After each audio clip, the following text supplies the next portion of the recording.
एक school trip, एक शांत स्वभाव की लड़की और अचानक शुरू हो जाते हैं अजीब और भयानक घटनाक्रम। दोस्त एक एक करके अपनी जान खो देते हैं, लेकिन एक जीवित रहती है, मित्सुको। एक भयंकर लिविंग विंड, डरावने शिक्षक और पुनर्जन्म का रहस्य, सब कुछ जैसे असली ही नहीं, सपने जैसा। अंततः वह पता लगाती है कि उसका जीवन और उसके दोस्तों की किस्मत एक विशाल खेल में फंसी हुई है, जिसे नियंत्रित कर रहा है एक 150 साल का वृद्ध। अब सवाल यह है, क्या मित्सुको अपनी किस्मत बदल पाएगी? आइए जानते हैं इस हॉरर और मिस्ट्री से भरे सफर की कहानी। फिल्म की शुरुआत होती है एक बेहद डरावनी, या यूं कहें गम से भरी धुन के साथ, लेकिन कुछ देर बाद वही म्यूजिक बदलकर खुशी भरी धुन में तब्दील हो जाता है, जहां कुछ हाई स्कूल के लड़के लड़कियां अपने स्कूल ट्रिप को लेकर एक्साइटेड होकर आपस में पिलो फाइट खेल रहे होते हैं। पर उन सब के बीच एक बेहद शांत स्वभाव की लड़की भी थी, जिसे अपना समय कविताएं लिखकर बिताना पसंद था। बाकियों को वो हमेशा थोड़ी अजीब लगती थी, और इसकी वजह सिर्फ इतनी थी कि वह दूसरों के साथ घुलने मिलने के बजाय अपनी ही दुनिया में खोई रहती थी। इसलिए वे लोग उसे तंग करने की कोशिश भी करते थे, लेकिन सब अपने ट्रिप को लेकर इतने ज्यादा खुश और बिजी थे कि किसी को अंदाजा ही नहीं था कि आगे क्या होने वाला है। आज उनके साथ कुछ बहुत ही अजीब और भयानक होने वाला था, क्योंकि जैसे ही वो लड़की अपने गिरा हुआ पेन उठाने के लिए झुकती है, उसी पल सामने चल रही बस अचानक किसी भयंकर हादसे का शिकार होकर दो टुकड़ों में बंट जाती है। और इससे पहले कि वे कुछ समझ पाते या रिएक्ट कर पाते, उसी अदृश्य खतरनाक ताकत के आगे वे सब एक एक करके मौत का शिकार होने लगते हैं। लेकिन किस्मत से वो लड़की बच जाती है, पर जो उसने देखा था उससे वो पूरी तरह सदमे में चली जाती है, क्योंकि उसे बिल्कुल समझ नहीं आता कि आखिर अभी अभी हुआ क्या है। और उसके पास कुछ सोचने या समझने का वक्त भी नहीं था, क्योंकि वही खतरनाक हवा चारों तरफ की चीजों को चीरती हुई सीधा उसकी तरफ बढ़ रही थी। वो घबराकर भागती है और अपने दोस्तों को चेतावनी देने की कोशिश करती है, लेकिन आखिरकार उनका भी वही शोकनाक अंजाम होता है। किसी तरह जान बचाकर वो घने जंगल की तरफ भागती है, लेकिन वहां भी वो जानलेवा लिविंग विंड अपनी तबाही मचा रही थी।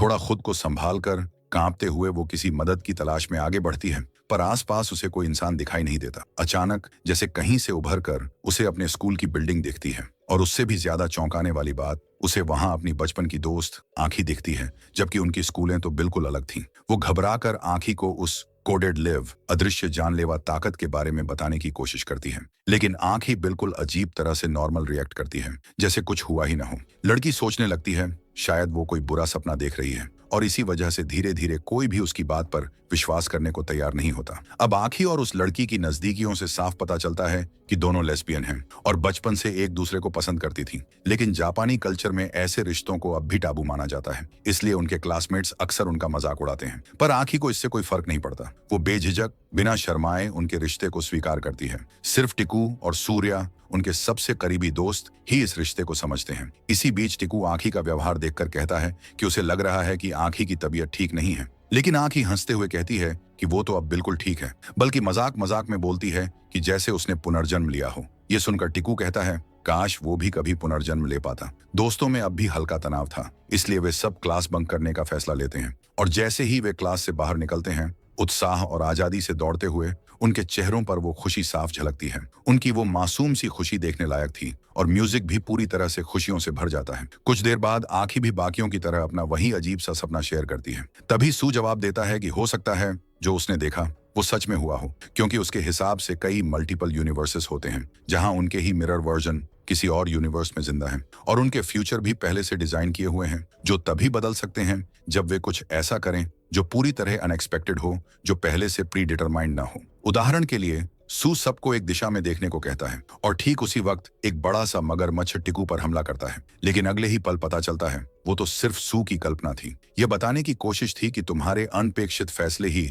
तुम्हारी किस्मत तय करते हैं। इस केस में टिकू की मौत नहीं होनी थी, क्योंकि सूर्या ने कोई अनचाहा अजीब सा ख्याल नहीं सोचा था। हम दर्शक भी उस समय चौंक जाते हैं जब जंगल के बीचों बीच एक कंबल से ढका हुआ लो पिलो अचानक दिखाई देता है, लेकिन दोस्त इतने मजे में थे कि वे उस पिल्लो के साथ खेलने लगते हैं। खेलते खेलते किसी की उंगली से खून निकलते दिखता है, लेकिन आखिर में वो भी सिर्फ कल्पना ही निकलता है। सू फिर एक पंख, फेदर का उदाहरण देकर समझाता है, जब तक यह पंख हवा में है, यह पहले से तय होता है कि ये जमीन पर कहां गिरेगा। इसके बाद वे सब स्कूल लौटते हैं, लेकिन वहां भी अजीब तरह से एक पिल्लो दिखाई देता है। आंखी मजाक में उसे उछाल कर फेंकती है, और तभी उनकी टीचर बेरहमी से उन पर गोलियां चलाना शुरू कर देती है, सिर्फ इसलिए कि उन्होंने क्लास बंक किया था। लेकिन सिर्फ वही नहीं, अन्य टीचर्स भी जैसे पागल हो चुके हों, वे भी छात्रों को बेरहमी से मारने लगते हैं। ताई, टाई, हिम्मत करके टीचर का सामना करने की कोशिश करता है, लेकिन वो भी दर्दनाक तरीके से मारा जाता है। सू सबको बचाने की कोशिश करता है, लेकिन अंत में वो भी मारा जाता है। मरने से पहले वो आखिरी सलाह देकर जाता है,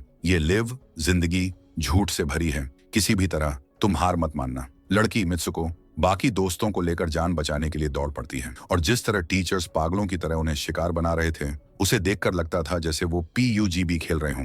दौड़ते दौड़ते मित्सुको खुद को समझाने की कोशिश करती है, ये सब क्यों हो रहा है, इसके पीछे वजह क्या है, क्योंकि यही एकमात्र तरीका था इस सब को रोकने का। लेकिन मित्सुको कुछ सोच भी नहीं पाती। उससे पहले ही वही जानलेवा लिविंग विंड उसके सहपाठियों को 2 टुकड़ों में बांट देती है, और इस बार वो ताकत सीधे मित्सुको के पीछे पड़ जाती है। डर के मारे वो जान बचाकर भागने लगती है, और उसके आसपास मदद करने वाला कोई भी नहीं होता। लेकिन किस्मत एक बार फिर उसके साथ होती है।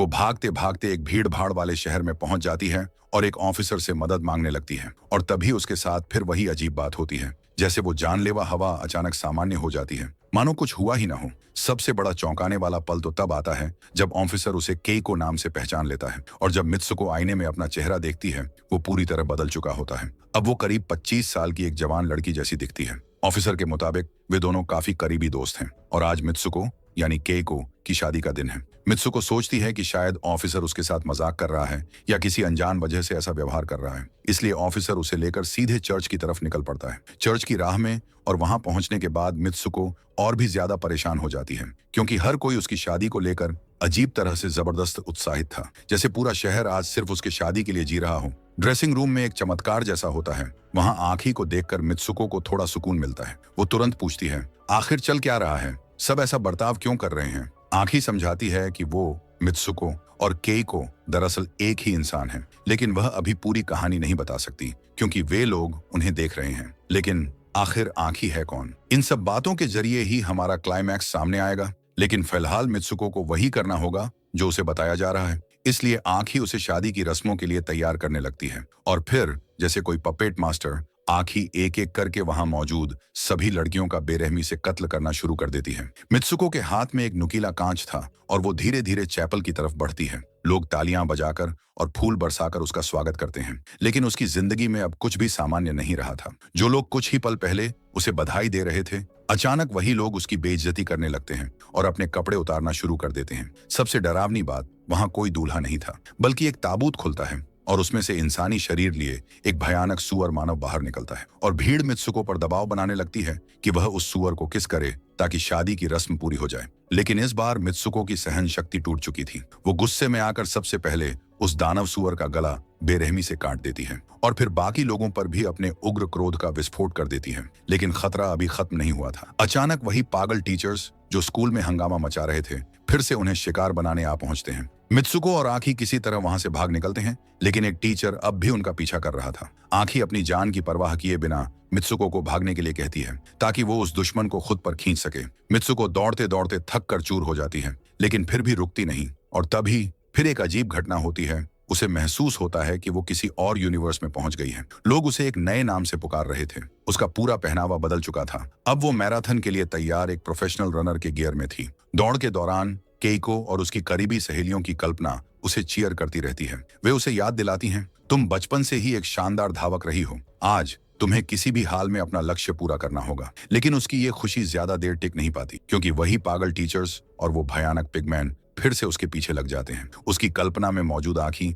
उसे फिर चेतावनी देती है, इस वर्ल्ड से बाहर निकलना होगा, ये सब सिर्फ तुम्हारे कंट्रोल में है। किस्मत से आंखी फिर दिखाई देती है और मित्सुको को तेजी से दूसरी दिशा में भागने को कहती है। लेकिन रेस खत्म होने के बाद मित्सुको खुद को एक सुनसान और अजीब जगह पर पाती है। वहां कुछ ज़ॉम्बी जैसी फाइटर लड़कियां उसका रास्ता रोक लेती हैं। उनमें से एक बताती है, जब तक हम जिंदा हैं हमें यहाँ बार बार मरना पड़ेगा। वो मित्सुको को जबरदस्ती कुछ याद करने को कहती है और उसकी जान लेने की कोशिश करती है। तभी आंखी एक बार फिर आकर मित्सुको को बचा लेती है। आंखी उसे आत्मविश्वास के साथ अपना नाम बार बार बोलने को कहती है। मित्सुको कुछ समझ नहीं पाती, लेकिन जैसे ही वह जोर से अपना नाम बोलती है, वो अपने पुराने मित्सुको रूप से बदल जाती है, और यहीं से कहानी का असली क्लाइमैक्स शुरू होता है। आंखी सच बताती है, वे सब एक कृत्रिम मनगढ़ंत दुनिया में फंसे हुए हैं। किसी ने उन्हें यहाँ कैद कर रखा है, और इस दुनिया की लीड कैरेक्टर है मित्सुको खुद। इस पूरी दुनिया को नष्ट करने की ताकत उसके ही पास है। अगर वह ऐसा नहीं करती तो ये खेल, मौत, पुनर्जन्म, पागलपन बार बार दोहराया जाता रहेगा। कभी खत्म नहीं होगा। बाहर निकलने का सिर्फ एक तरीका है, उसके शरीर से जुड़े हुए केबल्स को फाड़ देना। मित्सुको डर जाती है। सब कुछ धुंधला और समझ से परे लगता है, लेकिन आंख ही के जोर देने पर वह धीरे धीरे उन केबल्स को खींचना शुरू करती है। और फिर आता है सबसे दर्दनाक, सबसे झकझोर देने वाला पल। केबल्स उसके शरीर को चीरते हुए बाहर निकलते हैं और उसका शरीर दो हिस्सों में फट जाता है। उसी समय एक तेज चमकदार रोशनी में मित्सुको एक दरवाजा देखती है। वह उन केबल्स के रास्ते आगे बढ़ती है और एक अजीब सी दुनिया में पहुंचती है, जहां सिर्फ पुरुष लोग अंडरवियर पहनकर घूम रहे थे। वहां उसे एक वीडियो गेम का विज्ञापन दिखता है, जिसके पोस्टर पर वही सारे चेहरे छपे थे जिन्हें वह अपनी यात्रा में देखती आई थी। अचानक एक अनजान आदमी उसे पहचान लेता है और कहता है, तुम फ्यूचर में आ गई हो। वह मित्सुको को बेहोश कर देता है और किसी गुप्त जगह ले जाता है। मित्सुको जागती है तो देखती है वह एक तरह की लैब या कंट्रोल रूम में है। बड़ी बड़ी स्क्रीन पर वही सारे कैरेक्टर दिखाई दे रहे हैं जिनसे वह अब तक लड़ती या भागती रही थी। और फिर सबसे बड़ा क्लाइमैक्स, गुफा जैसी जगह के बिल्कुल आखिर में एक बूढ़ा आदमी बैठा था। वह वीडियो गेम खेल रहा था और उसी गेम में एक एक करके वही घटनाएं हो रही थीं जो कुछ देर पहले मित्सुको की जिंदगी में घटी थी। मतलब अब तक उसकी जिंदगी में जो कुछ भी हुआ, सब उस बूढ़े आदमी ने वीडियो गेम की तरह कंट्रोल करके करवाया था। चौंका देने वाली बात तो यह थी कि वो बूढ़ा आदमी पिछले 150 साल से उसका इंतजार कर रहा था। और वो ये भी बताता है कि इस पूरे गेम वर्ल्ड का असली डिजाइनर वही है। मित्सुको और उसके दोस्तों की मौत के बाद उसने उनके डीएनए का इस्तेमाल करके अपने मनोरंजन के लिए यह हकीकत जैसा लाइफ गेम तैयार किया है। उसी वक्त उस बूढ़े का जवान वर्जन वहां आ जाता है। वो एक कुर्सी की तरफ इशारा करके मित्सुको से कहता है, यही है तुम्हारी डेस्टिनी। मित्सुको पूरी तरह सुन्न हो जाती है। उसकी सांसें जैसे रुक सी जाती हैं। लेकिन उसी पल उसे सू की बात याद आती है। अपना भविष्य बदलना है तो वो करना होगा जो किसी ने कभी सोचा भी नहीं। उसे वो पहला पल याद आता है जब उसने अपनी उंगली पर खून देखा था और उसी खून पर अब एक पंख धीरे से गिरता है। देखते ही देखते लाल रंग के अनगिनत पंख हवा में उड़ने लगते हैं, जैसे कोई अदृश्य ताकत उसे कुछ समझाना चाह रही हो। ये दृश्य उसके भीतर कुछ बेहद महत्वपूर्ण खोल देता है। वो अपने अंदर भरा सारा गुस्सा उस पिलोमैन और उस बूढ़े आदमी पर निकाल देती है और उसे बेरहमी से मार डालती है। चीखते हुए कहती है, तुम लोग इंसान हो ही नहीं, हम लोगों के साथ ये खेल बंद करो। लेकिन आखिरकार इस ना खत्म होने वाली निराशा से टूटकर मित्सुको उसी बूढ़े की पकड़ी हुई लाठी लेकर खुद को ही मार डालती है। उसकी चेतना फिर से लौट जाती है अपने दोस्त के साथ बिताए हुए उन पुराने दर्द भरे पलों में। फिल्म के आखिर में हम मित्सुको को बर्फ से ढके एक सुनसान मैदान में दौड़ते हुए देखते हैं और यहीं फिल्म अचानक समाप्त हो जाती है।